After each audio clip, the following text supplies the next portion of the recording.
Nope.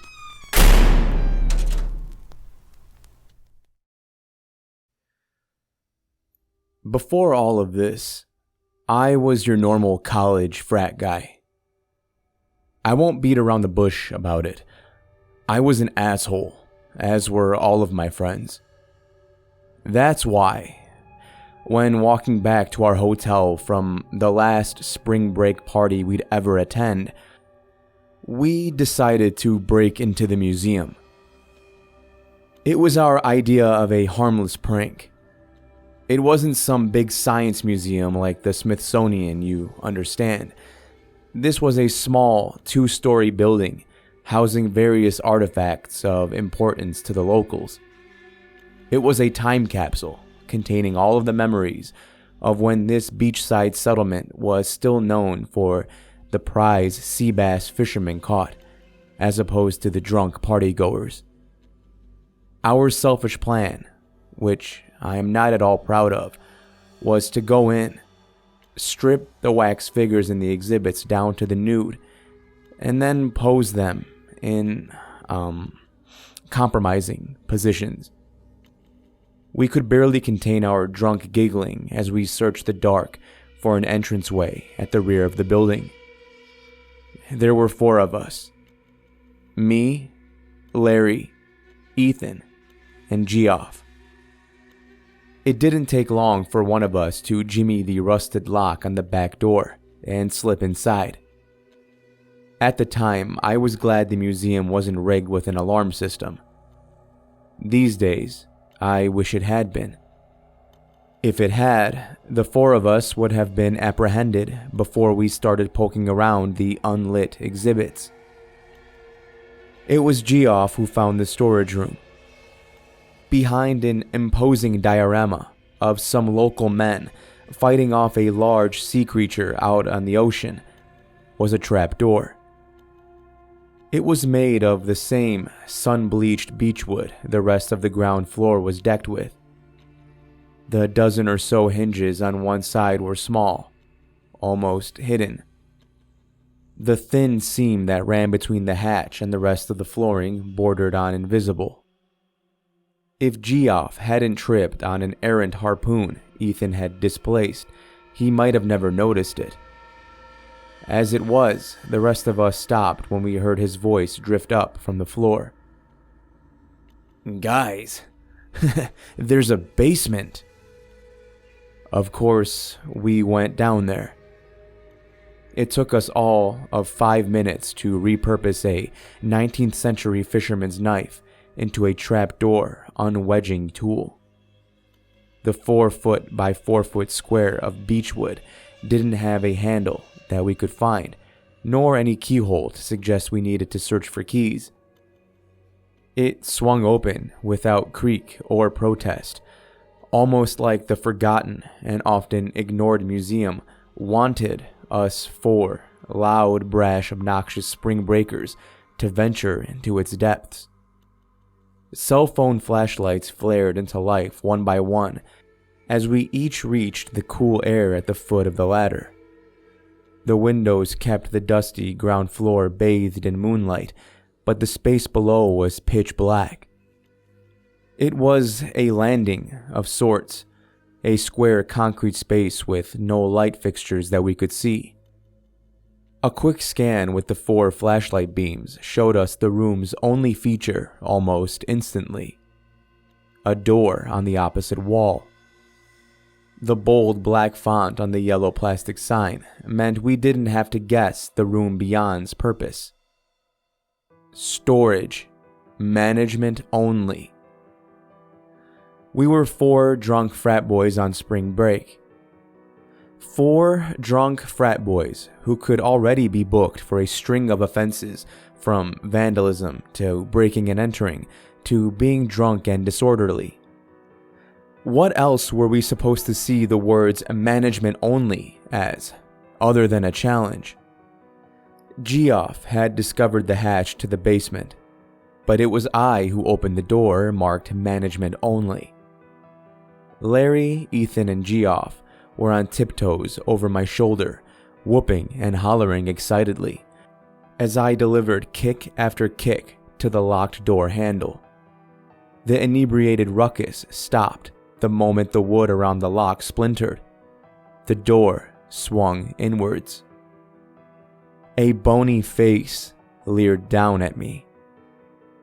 I screamed, stumbling backward and falling flat on my ass. The other three were howling with laughter. I looked up, anger replacing fear in my throat. The pallid teeth and empty sockets belonged to a human skeleton, one of the kind scholars in the olden days used to study anatomy with. The grinning skull seemed to laugh along with my friends from its glass case as I pulled myself to my feet, swearing under my breath. "Very funny," I snapped as we walked past the silently guffawing skeleton into the forbidden storage room. My friends continued chuckling as we made our way deeper into the inky blackness. However, the more we browsed the management-only artifacts with the beams from our cell phones, the quieter their intoxicated tittering became. The Museum of Local History on the floor above had been unsettling, but it was the kind of uncanny valley unsettling you get with badly crafted waxwork sculptures, bleak paintings of gray stormy seas, and painful-looking implements from history. The unsettling that comes from trespassing in the dark in a space never meant for viewing with the lights out. A normal kind of unsettling. The hidden exhibits revealed by the flashlights in our phones were a different kind of unsettling entirely. Larry noticed the first one. It was a painting. I'm no expert in art history, so I can't tell you from what era the artist belonged to. From the clothing of the foaming-mouthed figures depicted, it couldn't have been painted more recently than at the turn of the 19th century. We gazed at it together for a while, not saying much. The 8 men and women on the canvas had been painted so vividly, they looked more as though they'd been captured by shutter and lens than by oil and brush. That's what made the expressions on their faces so frightening. Each pair of eyes were bulging, protruding so far that the veins and muscles were clearly visible where eyelids should have been. Their snarling lips peeled back tightly so that every crack and frothing crevice in the gums around their yellow teeth could be seen. 8 snarling, ravenous faces dancing around a pile of flaming logs at the base of a wooden pole. A pole that had a crying child tied to the top, dangling mere feet from the flames. That wasn't what made the lump catch in my throat, though. Not initially, at least. No. What first made me start to consider the possibility that I was somewhere very wrong was the building that the mad dancers were making the sacrifice in front of. It was our hotel. Our many times since refurbished, but still very much rustic and true to the town's roots, hotel. The painting didn't have a title or a frame. It hung on a rusted nail and dirty string from the cinder block walls. After a few minutes, one of us shuddered and suggested we move on. Unfortunately, the rest of the exhibits only gave the growing tightness in my chest further cause to take hold. The lump in my throat grew heavier with each illuminated exhibit. The spaces between breaths shorter and shorter with every new oddity the museum management kept hidden down here, away from minds too weak to comprehend them. There were taxidermied creatures none amongst us recognized. Stuffed things with forms completely unfamiliar. A menagerie of twisted beings with no tangible adherence to the laws of nature or biology. There was a school of 6 dried fish, each sporting 3 pairs of inch-long human arms, hung on wire from a thin pipe scaffold. There was what I could only describe as an orangutan with matted dark fur, no head, and a large mouth where its belly should be, locked forever in a duel with a rhino-sized frog on a large wooden plinth. Most shocking of all was the large dried-out husk of a bus-sized maggot with the face of a colossal human baby, hanging from the ceiling by thick cables screwed into somewhere unseen on its back. We found dioramas and paintings of horrific acts and accidents, the details so clear they could have only been recreated from a memory. There were shelves of dusty books, volumes bound in I don't want to know what, books with titles like Ha Ha Ha, The Children Are Bleeding, A Housewife's Tale, and The Sanctity of Silence. Scattered amongst the paintings, shelves, and grotesque anatomies were glass cases containing tools and implements whose designs seemed far too intricate and advanced to carry the level of rust and corrosion they did. Despite the fresh wave of dread that came with every new monstrosity, we pressed on, trying and failing to convince both each other and ourselves that none of them were real. It's just leftover stuff from some stupid art project.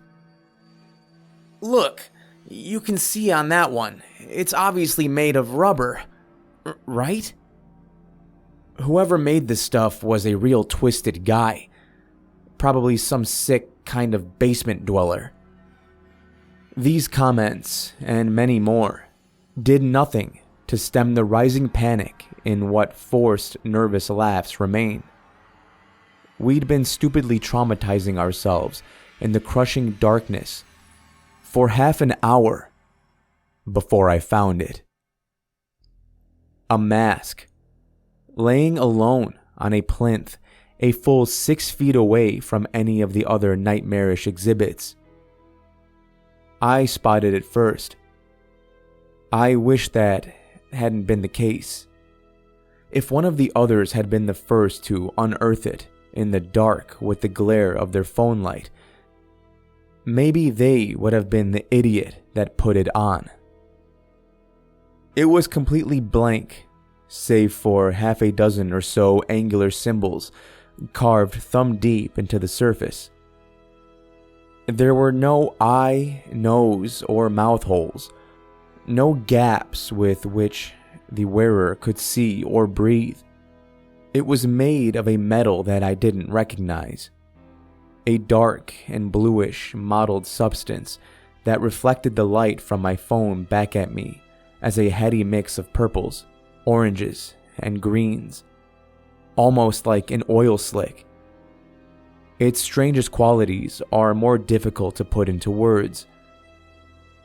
I can't quite phrase it right, but it knew I was looking at it. It was happy. It had wanted to be found, and in a way I can't explain, it let me know that very clearly. It called to me, communicating with subconscious suggestions that this is the one time where you should touch the exhibit. I was already holding the thing in my hands before Larry or Geoff or Ethan yelled something in my direction through the haze. Even though the air this far into the mausoleum of unutterable things was freezing, the mask was warm to the touch. Its pearlescent metal surface soothed my fingertips, inviting me to feel its bliss-inducing heat on my face. I just about registered a hand on my shoulder when the mask's velvet interior sucked onto my waiting, smiling features. Instantly, I knew I fucked up. When my eyes opened, I wasn't in the storage room. I wasn't anywhere. I was floating in a void, surrounded by nothing but endless blackness. No, not floating, falling. There was no air, but the emptiness rippled and skimmed my face as I plummeted. All around me was pitch black, yet, as I strained, I realized to my growing horror that there were shades and tones to that absolute nothingness, despite the fact that this is utterly impossible. Streaks of the dark shadows that concealed monsters under children's beds, patches of moonless nights with which unspeakable things prowl, gulfs of the unknowable darkness that sits in the hearts of evil men. All of these shades of nothing and more danced and writhed around me while I tumbled, the friction that shouldn't exist in a vacuum ripping my skin raw. I'd been falling in a soundless scream for what felt like days when something slammed into my chest, knocking the wind out of me. Thump. The smell of sea air and fish brine pierced my nostrils. I could hear men grunting and shouting from every direction, roaring to be heard over the waves. There was a solid floor beneath me, wood that was wet and cold and smelled of dead things pulled me from the depths. I'd been in the multi-toned darkness for so long, it took me a few moments to register that my vision was returning.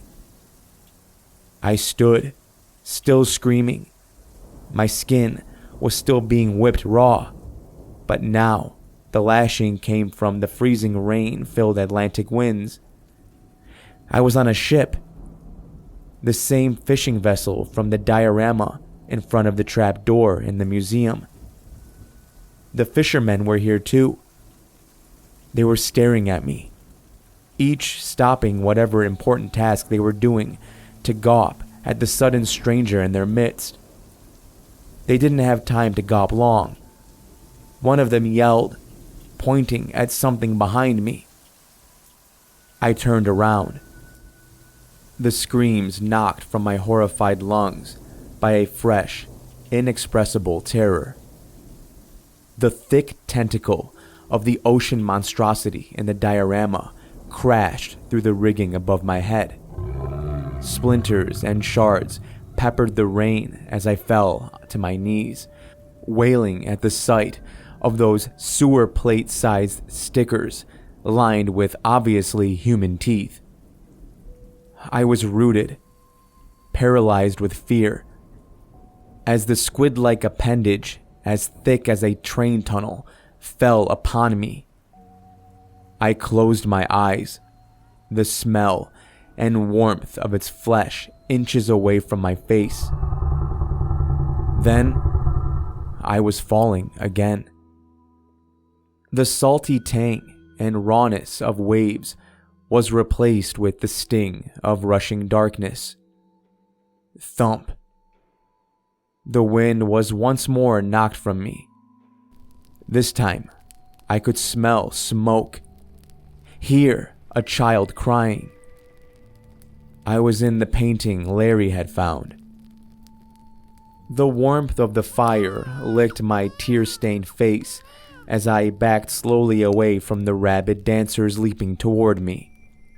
They were whooping and hollering, screaming in a dated but recognizable dialect about my coming being a sign from the old gods.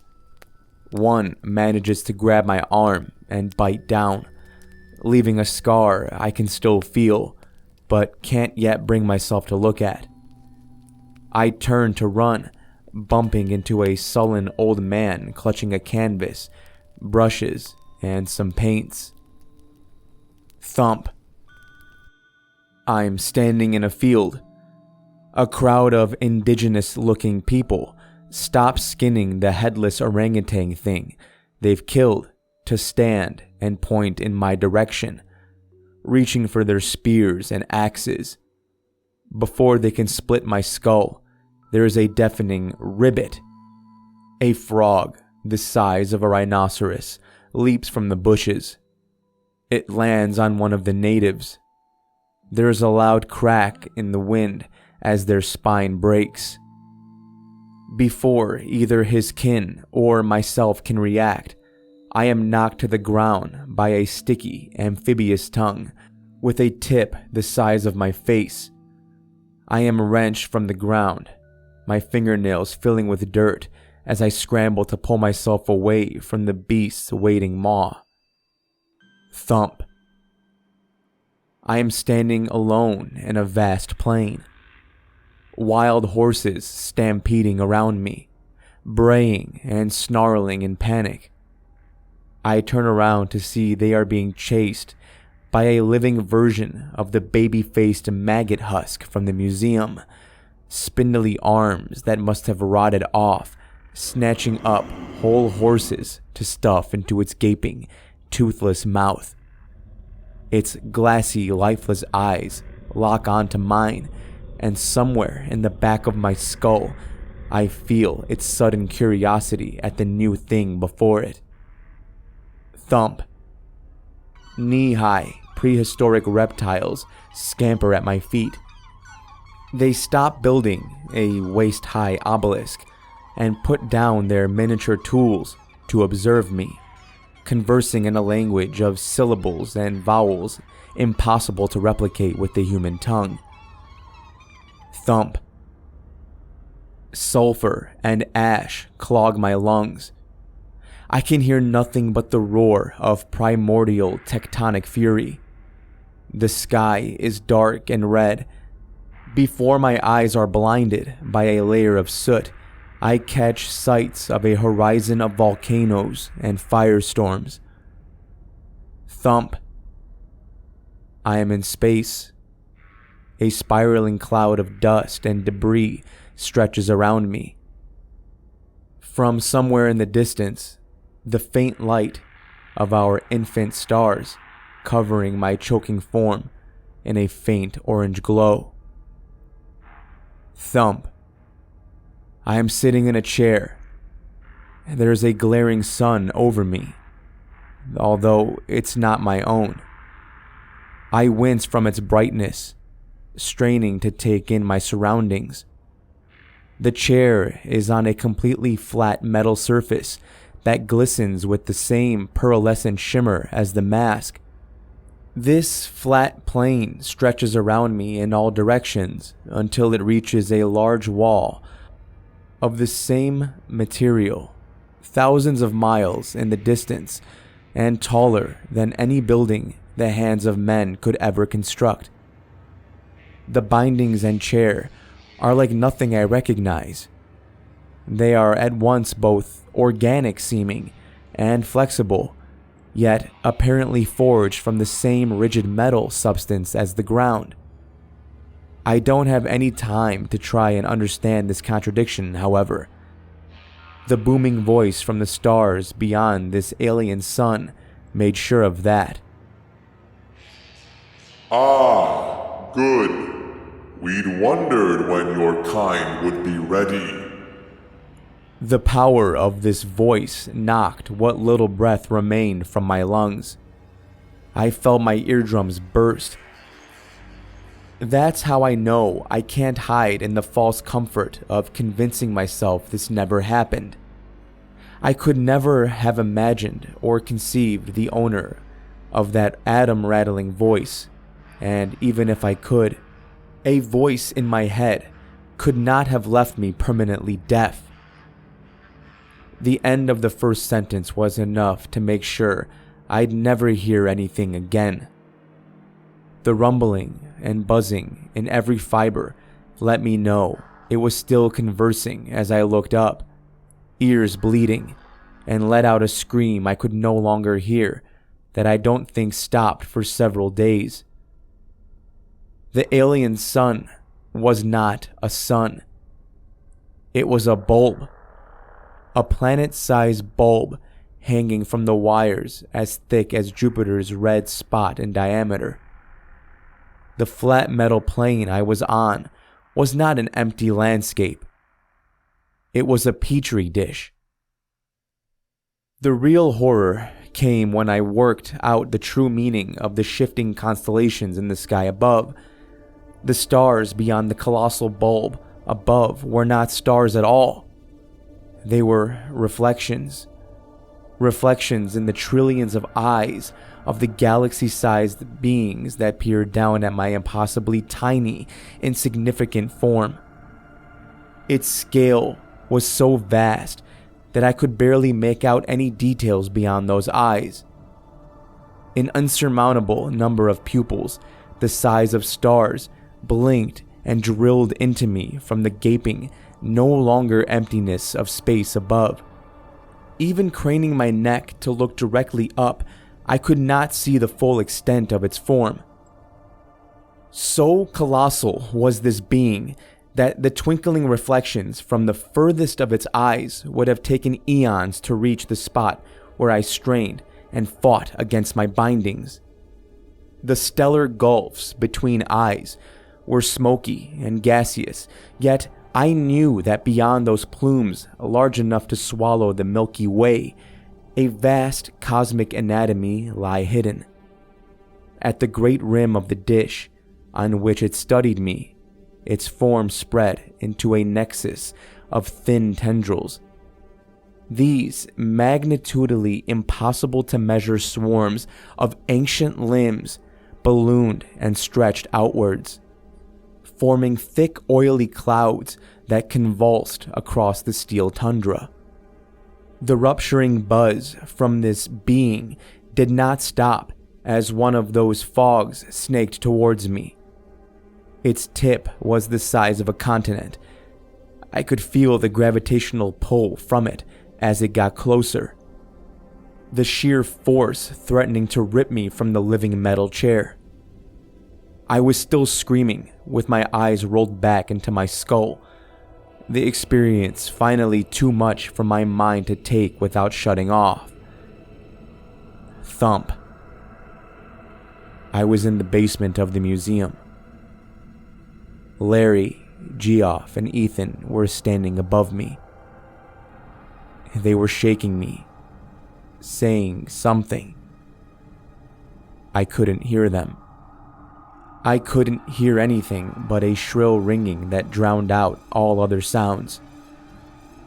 It didn't matter to me anyway.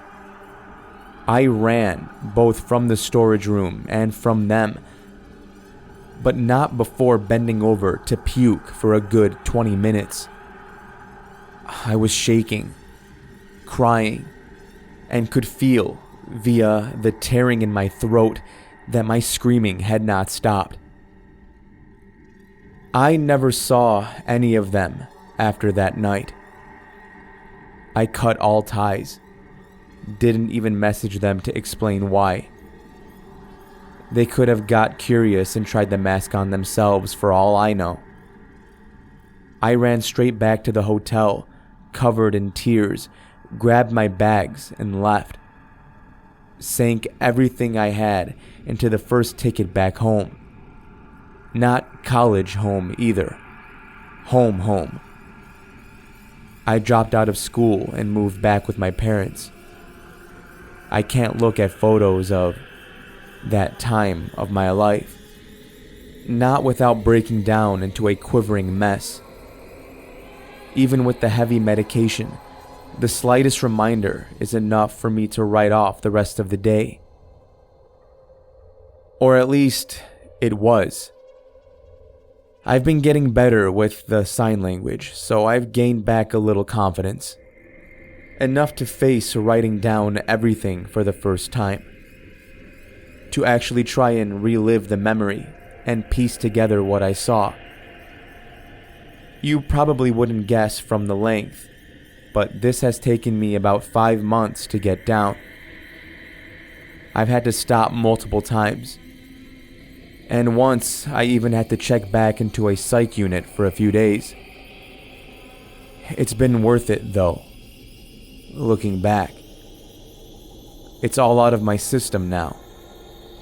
That's the first step, right? Now I can go about the task of taking my therapist's advice and trying to pretend it didn't happen.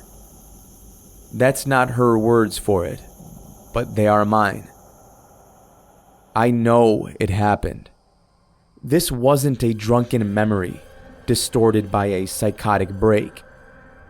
I remember all of it far too clearly. Plus, if it's a false memory, why did a mask-shaped package wrapped tightly in a crumpled canvas painting of madmen dancing around a fire arrive on my doorstep this morning?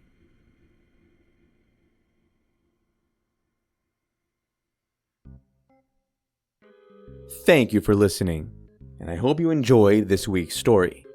If you did, you know what to do. Take that like button and put it on a stick and light it on fire from below. Yeah, that's good. Shout out to the author of this story, Reddit user Toucan the Rapper. Toucan is spelled as if you're talking about the number 2 cans, not Toucan the bird. Toucan the Rapper. I will leave a link down below if you want to check out more of their work. They have several scary stories posted. Hopefully I can read some of them in the future, if you know what I'm saying, Toucan. Guys, I was going to make this one a 2-parter because it was so long. But I want to see if this is going to get more views and engagement by just doing one long one. I know for like a fact, pretty much, that people probably prefer just having one long video instead of waiting. But let me know. Do you guys prefer having 2 parts? I don't know why you would. But we'll see. When the analytics come in, we will see which option prevails. Until next time, everybody, remember to stay safe out there. I'll be seeing you in the next video.